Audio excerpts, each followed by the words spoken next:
যাকেই দেখি সেই বলে নিজের প্যাশনকে ফলো করো, তবেই জীবনে উন্নতি করতে পারবে। কিন্তু ভাই, তার আগে কেউ এটা তো বলুক যে আমার প্যাশনটা যে কি সেটা খুঁজে বার করবো কি করে। আপনার সমস্যাটাও যদি এই একই হয় তো আজ এই ভিডিওটা শেষ অবধি দেখতে থাকুন। আশা করি আজ খুব সহজেই আপনি আপনার সমাধান পেয়ে যাবেন। আমি যদি আপনাকে বলি আপনার রুমে যতগুলো জিনিস আছে তার মধ্যে থেকে মোবাইল ফোন কোন জিনিসটা সেটা আপনাকে খুঁজে বার করতে হবে, তাহলে সবার আগে আপনাকে জানতে হবে মোবাইল ফোন জিনিসটা ঠিক কী বা সেটা কীরকম দেখতে। ঠিক এরকমই প্যাশন খুঁজে বার করার জন্য আমাদের পরিষ্কার করে আগে বোঝা দরকার যে প্যাশন ঠিক কী। কিন্তু দুঃখের বিষয়, আমাদের মধ্যে অনেকের কাছেই প্যাশনের ডেফিনেশনটা পুরোপুরি পরিষ্কার না, যে কারণে প্যাশন খুঁজে পেতে আমাদের আরও বেশি সমস্যা হয়। অনেক সময় চোখের সামনে থাকতেও আমরা সেটাকে চিনতে পারি না। তো প্রথমে বলি প্যাশন ঠিক কী।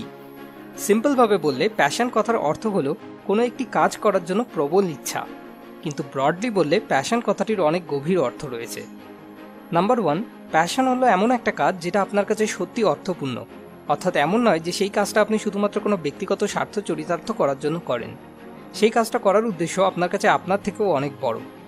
যেমন রমেশ ইঞ্জিনিয়ারিং পড়ে কারণ তার শুধু ডিগ্রিটা দরকার এবং ইঞ্জিনিয়ার হয়ে সে তার বাবা মাকে খুশি করতে চায়। অন্যদিকে সুরেশ ইঞ্জিনিয়ারিং পড়ে কারণ সে টেকনোলজি ভীষণ ভালোবাসে, সে নতুন কিছু বানানো শিখতে চায়। টেকনোলজির সাহায্যে সে শুধু সমাজের ধনী মানুষদের জীবনই না, তার সাথে সাথে গরিব মানুষদের জীবনও সহজ করে দিতে চায়। সুরেশের কাছে ডিগ্রি পাওয়াটা যতটা গুরুত্বপূর্ণ তার থেকে অনেক বেশি গুরুত্বপূর্ণ জিনিসটাকে শেখা। সুরেশ কাজটাকে ভালোবাসে আর রমেশ সেই কাজটা করে সে যেটা পেতে চলেছে সেই আউটকামগুলোকে ভালোবাসে। তাই ইঞ্জিনিয়ারিং সুরেশের কাছে প্যাশন, কিন্তু রমেশের কাছে ইঞ্জিনিয়ারিং একটা অর্থহীন বোঝা মাত্র। নাম্বার 2, প্যাশন হলো এমন একটা কাজ যা আপনাকে মোটিভেট করে, ইন্সপায়ার করে এবং আপনার মধ্যে ক্রমাগত আরও ভালো করে সেই কাজটা শেখার ইচ্ছা জাগিয়ে তোলে। অজয় যখন প্রথম গিটার বাজানো শিখতে শুরু করে তখন তার বেশ ভালোই লাগে। প্রথম 1 সপ্তাহ তো প্রায় সে সারাদিনই গিটার নিয়ে পড়ে থাকে, কিন্তু 2-3 সপ্তাহ পর থেকেই অজয়ের ইন্টারেস্ট কমতে শুরু করে দেয়। অজয় গিটার ক্লাস মিস করতে শুরু করে, গিটার না বাজানোর জন্য নিজেই নিজেকে নানান রকম এক্সকিউজ দিতে থাকে। অর্থাৎ গিটার বাজানোর জন্য যত দিন যেতে থাকে অজয় ক্রমাগত তত ডিমোটিভেটেড ফিল করতে শুরু করে। অন্যদিকে সুজয় যত দিন যেতে থাকে তত বেশি আরও গিটারের প্রেমে পড়তে থাকে। গিটার না বাজিয়ে তার একদিনও চলে না। কোনোদিন যদি সে গিটার না বাজাতে পারে তাহলে তার কাছে সেই দিনটাই পুরোপুরি নষ্ট হয়ে গেল বলে মনে হয়। অর্থাৎ গিটার বাজানো শেখা সুজয়কে দিনের পর দিন আরও বেশি মোটিভেট করতে থাকে। তাই গিটার বাজানো শেখাটা সুজয়ের কাছে প্যাশন, কিন্তু অজয়ের কাছে সেটা টাইম পাস করার আর অন্যদের ইমপ্রেস করার একটা খেলনা মাত্র। আশা করি এতক্ষণে আমি আপনাকে কিছুটা হলেও বোঝাতে পেরেছি প্যাশন জিনিসটা ঠিক কী, অর্থাৎ সেটাকে কেমন দেখতে। এবার পালা সেটাকে খুঁজে বার করার। সেটার জন্য আমি আপনাকে কয়েকটা প্রশ্ন করব যেগুলোর আপনাকে উত্তর দিতে হবে। ভিডিওটা পজ করে উত্তরগুলো আপনি কোনো পেপারেও লিখতে পারেন বা নিচে কমেন্ট বক্সটাকেও নোটপ্যাড হিসেবে ব্যবহার করে আপনার উত্তরগুলো লিখতে পারেন। যদি কোনো প্রশ্নের উত্তর হিসাবে মাথায় কিছুই না আসে তাহলে সেক্ষেত্রে লিখতে হবে নাথিং। তো চলুন শুরু করা যাক। নাম্বার 1, যদি আপনার কাছে টাকা এবং সময়ের কোনো অভাব না থাকতো তাহলে কোন কাজটা করে আপনি আপনার বেশিরভাগ সময় কাটাতে পছন্দ করতেন? নাম্বার 2, আপনার মৃত্যুর পর আপনার করা কোন কাজের জন্য মানুষ আপনাকে মনে রাখলে আপনি সবথেকে বেশি খুশি হবেন? নাম্বার 3, যদি এই পৃথিবীর কোনো একটা সমস্যার সমাধান করার বিশেষ ম্যাজিক্যাল পাওয়ার আপনাকে দেওয়া হতো তাহলে সেক্ষেত্রে আপনি কোন সমস্যাটা সমাধান করতেন? এবং নাম্বার 4, এমন একজন মানুষ যার মতো হতে পারলে আপনি আপনার জীবন সার্থক বলে মনে করবেন। ওকে, এবার আমি আমার উত্তরগুলো আপনার সাথে শেয়ার করছি এবং আমি আশা করব আপনিও আপনার উত্তরগুলো নিচে কমেন্ট করে আমার সঙ্গে শেয়ার করবেন। আমার ক্ষেত্রে প্রথম প্রশ্নের উত্তর হলো আমি জীবনের বিভিন্ন সমস্যাগুলোর সবথেকে সোজা এবং প্র্যাকটিক্যাল সমাধানগুলো খুঁজতাম। দ্বিতীয় প্রশ্নের উত্তর, আমার মৃত্যুর পর আমাকে লোকেরা কাউকে সঠিক পথ দেখিয়ে তার জীবন বদলে দেওয়ার জন্য মনে রাখলে আমি সবথেকে বেশি খুশি হব। তৃতীয় প্রশ্নের উত্তর, মানুষের সমস্ত ভুল ধারণা যেগুলো তাদের অবনতির মূল কারণ সেগুলোকে সঠিক ধারণা দিয়ে বদলে দিতাম। এবং লাস্ট প্রশ্নের উত্তর, এটা তো আপনারা সবাই জানেন, সন্দীপ মাহেশ্বরী। যদি এই 4টে প্রশ্নের মধ্যে 2টো বা তার বেশি প্রশ্নের উত্তর আপনার জন্য নাথিং হয় তাহলে বুঝবেন আপনার এখনও আপনার প্যাশনের সঙ্গে সাক্ষাৎই হয়নি। আগে তো সাক্ষাৎ হোক, তারপর শনাক্তকরণ। সেক্ষেত্রে আপনাকে অন্য উপায় নিতে হবে। সেক্ষেত্রে আপনাকে প্রতি মাসে মিনিমাম একটা করে অন্তত নতুন জিনিস ট্রাই করার গোল সেট করতে হবে। সেটা গিটার বাজানো হতে পারে বা ফটোগ্রাফি হতে পারে বা ছোট ছোট বাচ্চাদের পড়ানোও হতে পারে।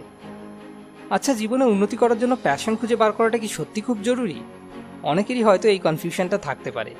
তাদের জন্য বলি, যদি কারো কাছে জীবনে উন্নতি করার অর্থ বলতে শুধুমাত্র মোটা টাকা রোজগার এবং উদরপূর্তি করা বোঝায় তাহলে সেক্ষেত্রে প্যাশন খোঁজার কোনো প্রয়োজন নেই।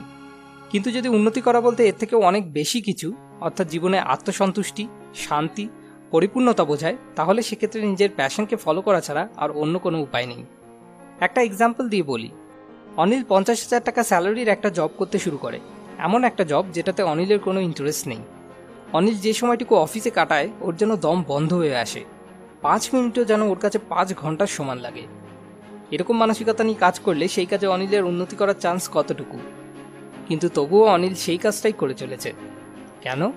কারণ মোটা মাইনের চাকরি যে। অনিল নিজেকে বুঝিয়েছে, আরে কি আছে, সোম থেকে শনি না হয় চোখ কান বুঝে অত্যাচার সহ্য করে নেব, রোববার করে বারে গিয়ে ড্রিঙ্ক করে বন্ধুদের সাথে আড্ডা দিয়ে আর ছুটিতে গোয়া ব্যাংকক ঘুরে সেই কষ্ট পুষিয়ে নেব। মানে অনিল এমন একটা জীবন বেছে নিয়েছে যেখানে সে সপ্তাহে 6 দিন মরবে আর মাত্র 1 দিন প্রাণ খুলে বাঁচবে। অন্যদিকে সুনীল এমন একটা কাজ বেছে নিয়েছে যেখানে ওর মাসিক আয় মাত্র 10,000 টাকা, কিন্তু এই কাজটা করতে সুনীল ভীষণ ভালোবাসে, কাজটার প্রতি সুনীল ভীষণভাবে প্যাশনেট। কাজটা করতে করতে যে কখন সময় পার হয়ে যায় সুনীল টেরও পায় না। যদিও কাজটা থেকে সুনীলের মাসিক আয় এখন মাত্র 10,000 টাকা, কিন্তু এরকমই খুশিপূর্ণ মানসিকতার সাথে কাজ করে গেলে সুনীলের উন্নতি করে এই 10,000 টাকা মাসিক আয়টাকেই 1 লাখ টাকা মাসিক আয়ে পরিণত করতে খুব বেশি দিন সময় লাগবে না।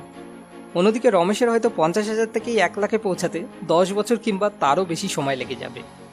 অর্থাৎ সুনীল নিজের প্যাশনকে ফলো করে এমন একটা জীবন বেছে নিয়েছে যেখানে সে অনিলের মতো সপ্তাহে মাত্র 1 দিন নয়, সপ্তাহে 7 দিনই প্রাণ খুলে বাঁচতে পারবে। কারণ সুনীলের কাছে ওর কাজটা কোনো বোঝা না, বরং একটা এনজয়মেন্ট। আসলে প্যাশন খোঁজার জন্য বাহ্যিকভাবে কোনো পরিশ্রম করার প্রয়োজন নেই, শুধু প্রতিনিয়ত নতুন নতুন জিনিস ট্রাই করতে থাকতে হবে। যখন আপনি আপনার প্যাশনের সাক্ষাৎ পাবেন তখন অটোমেটিক আপনার মনের কাছে একটা নোটিফিকেশন চলে আসবে। তখন শুধু শিওর হওয়ার জন্য যে হ্যাঁ এটাই আমার প্যাশন, আপনাকে ওই 4টে প্রশ্নের সাহায্য নিতে হবে। যেমন আলবার্ট আইনস্টাইন একবার বলেছিলেন, I have no special talents, I am only passionately curious. আর তার সেই প্যাশনই আজ তাকে সর্বকালের অন্যতম একজন সেরা বৈজ্ঞানিকে পরিণত করেছে। যদি আপনি আরও ডিটেলসে এই ব্যাপারে বুঝতে চান তাহলে আমি আপনাকে রিকমেন্ড করব আপনি দ্য হ্যাপিনেস অফ পারসুইট এই বইটি একবার পড়তে পারেন। নিচে ডেসক্রিপশনে দেওয়া লিঙ্ক থেকে গিয়ে amazon.in থেকে আপনি এই বইটা কিনতে পারেন। এবার পালা লাস্ট উইকস মোস্ট মোটিভেটিং কমেন্টের। আব্দুল ভাই, আমরা সত্যি খুব খুশি আপনাকে সাহায্য করতে পেরে। আশা করব আপনি এভাবেই সবসময় আমাদের পাশে থাকবেন। সবশেষে আপনার কাছে একটা ছোট্ট অনুরোধ, যদি এই ভিডিও থেকে আপনার নিজের জীবনের কোনো সমস্যার সমাধান খুঁজে পেতে সত্যি এতটুকুও কোনো সাহায্য হয়ে থাকে তাহলে অবশ্যই এই ভিডিওটাকে শেয়ার করুন, কারণ শেয়ার করে আপনি নিজে আপনার কোনো বন্ধু বা বান্ধবীর জীবন বদলে দিতে সাহায্য করতে পারেন। যতগুলো লাইক আসবে আমি বুঝব ততজনকে আমি একটু হলেও সাহায্য করতে পেরেছি। আর আপনি এরপর কোন টপিকে ভিডিও চান সেটা নিচে কমেন্ট করে আমাদেরকে জানান, কেননা আপনাকে সাহায্য করতে পারাটাই আমাদের আসল উদ্দেশ্য। পরের ভিডিও পরের সপ্তাহে আমরা যখনই এরকম কোনো নতুন ভিডিও আপলোড করব তার নোটিফিকেশন পাওয়ার জন্য সাবস্ক্রাইব বাটনে ক্লিক করার পর পাশে আসা বেল আইকনে ক্লিক করে আমাদের সঙ্গে কানেক্টেড থাকুন। মোর উইজডম, মোর সলিউশন, বেটার লাইফ।